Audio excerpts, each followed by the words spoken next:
Today my guest is Liv Erickson. Liv, how are you? I'm doing great. How are you? I'm doing great. I understand that you are an expert on virtual reality. I like to think so. Yeah, that's cool.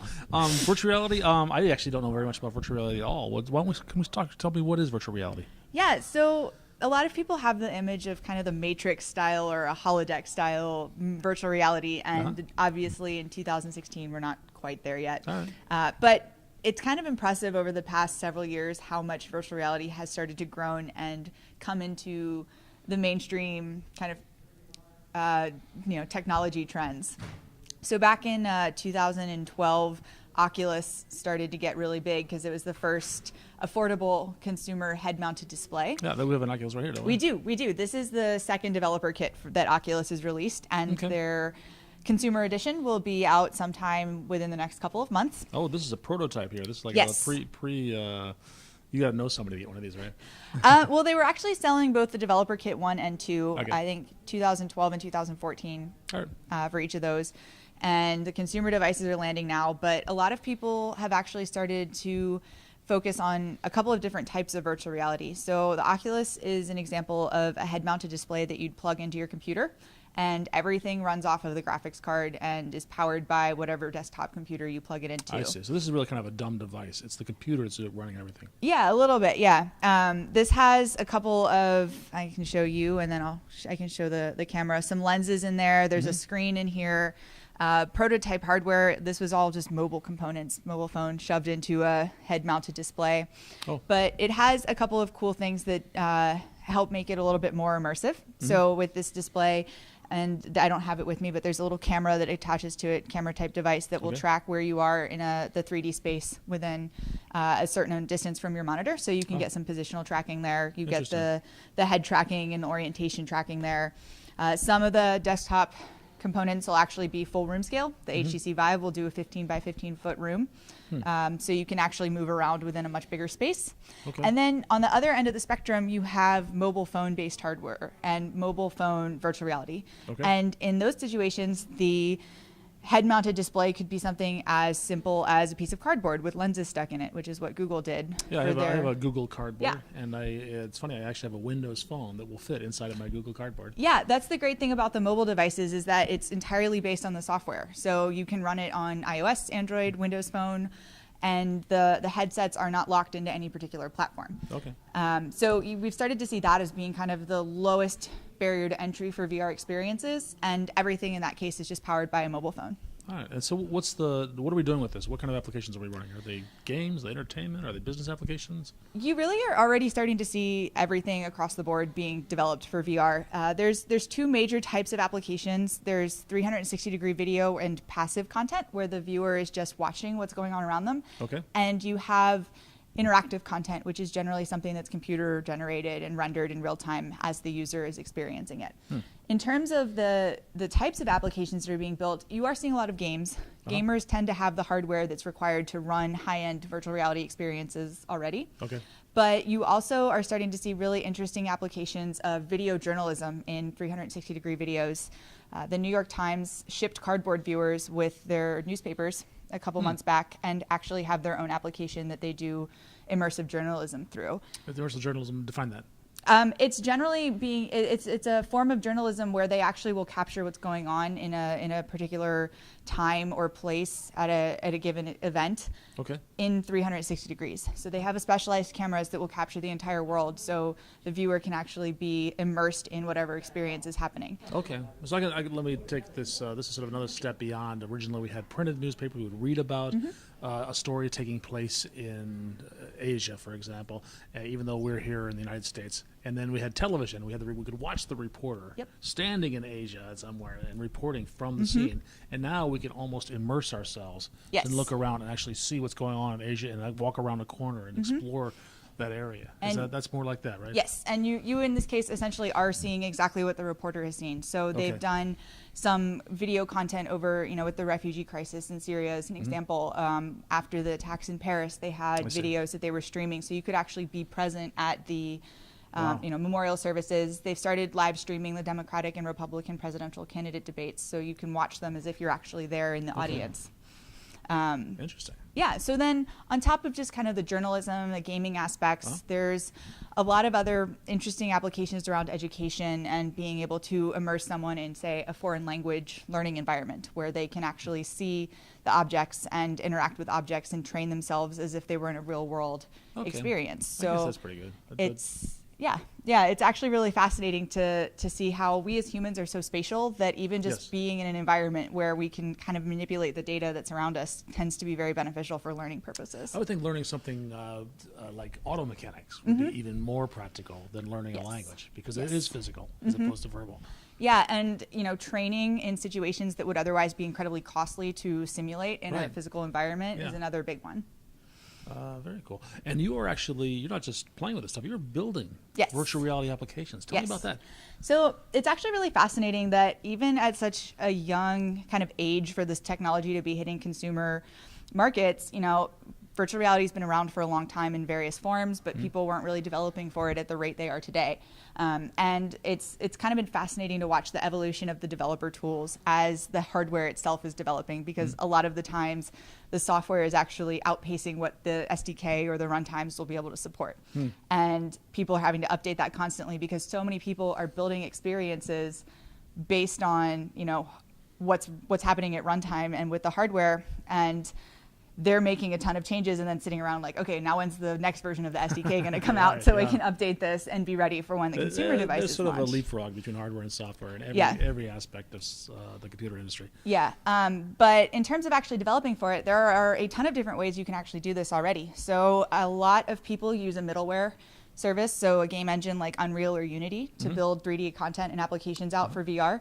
Both of those engines have really gone all in with the VR technologies in terms of supporting them and creating plugins for them so that it's incredibly natural to just build your environment and then support virtual reality on top of that.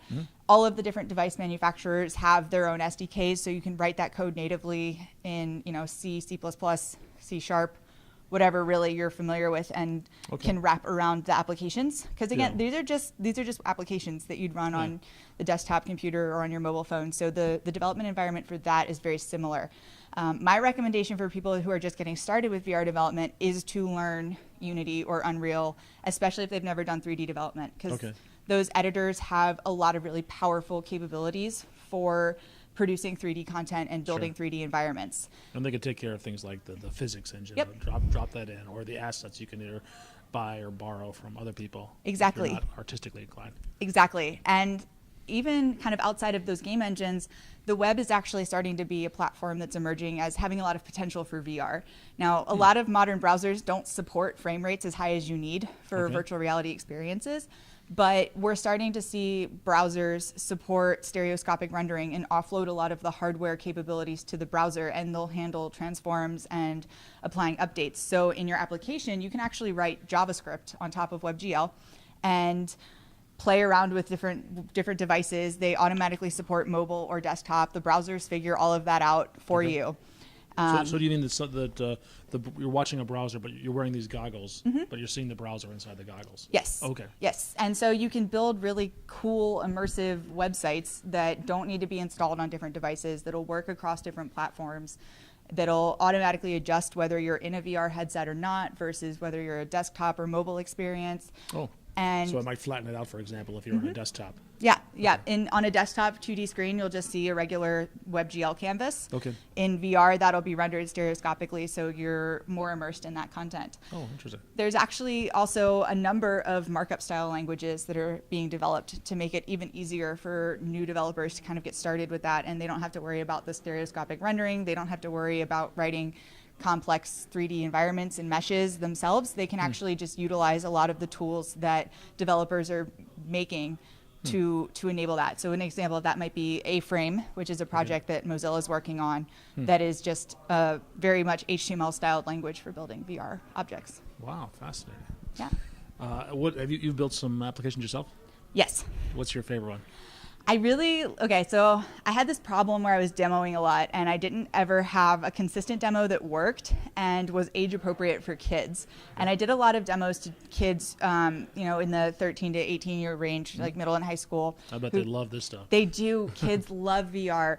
But I would always have to, like the day before, go find the latest version of a demo that might be working for that.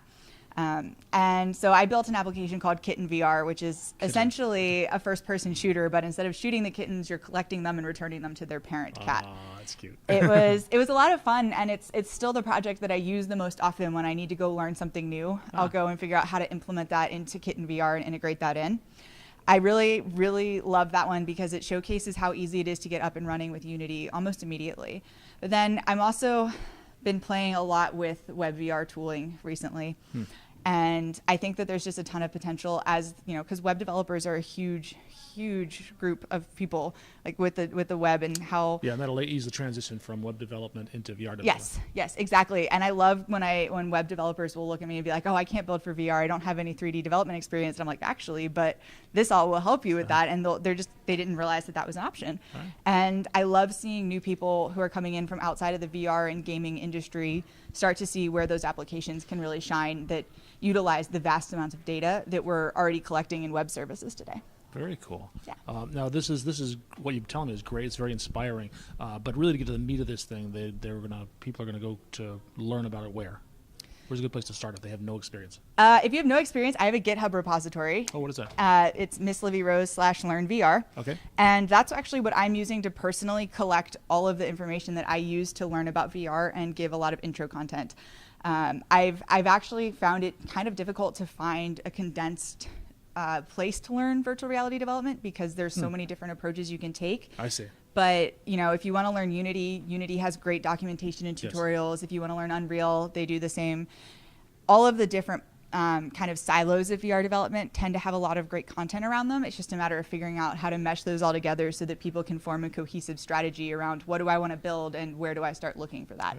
So that's actually my goal with Learn VR, is to make a kind of a one-stop shop for anybody who wants to learn about all the intricacies of VR development and get like an overview content and run with it from there, depending on what they're most interested in. If you want to test on something like an Oculus, do you need to be part of a special program to get these things, or is that available to anyone? So the Oculus developer kits are not on sale anymore because they did open up pre-orders for their consumer Rift. Okay. So those will be shipping sometime between March and July, depending on at what point you're putting your pre-orders in. I think right now they're estimated to ship around July for people who go out, today and do that. But, online people are selling their dev kits because they are so close to consumer release. But I would never say that someone should not develop for VR because they don't have access to a developer kit. Because as I mentioned, with your phone, you can start running VR experiences right off of your phone if you have, a $20 viewer. So a lot of the principles of 3D development for people who have never built anything for VR will be consistent regardless of the platform that you choose.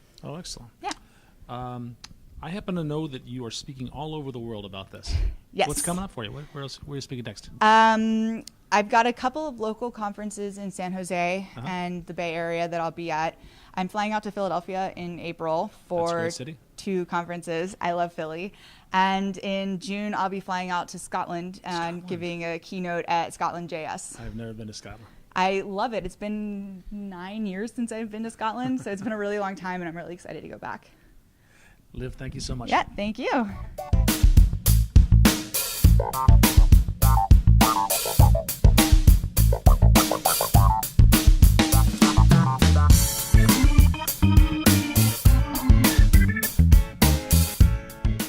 A lot of people think that virtual reality is an isolating technology, but I disagree and think that it's one of the most social ways that you can connect with your friends.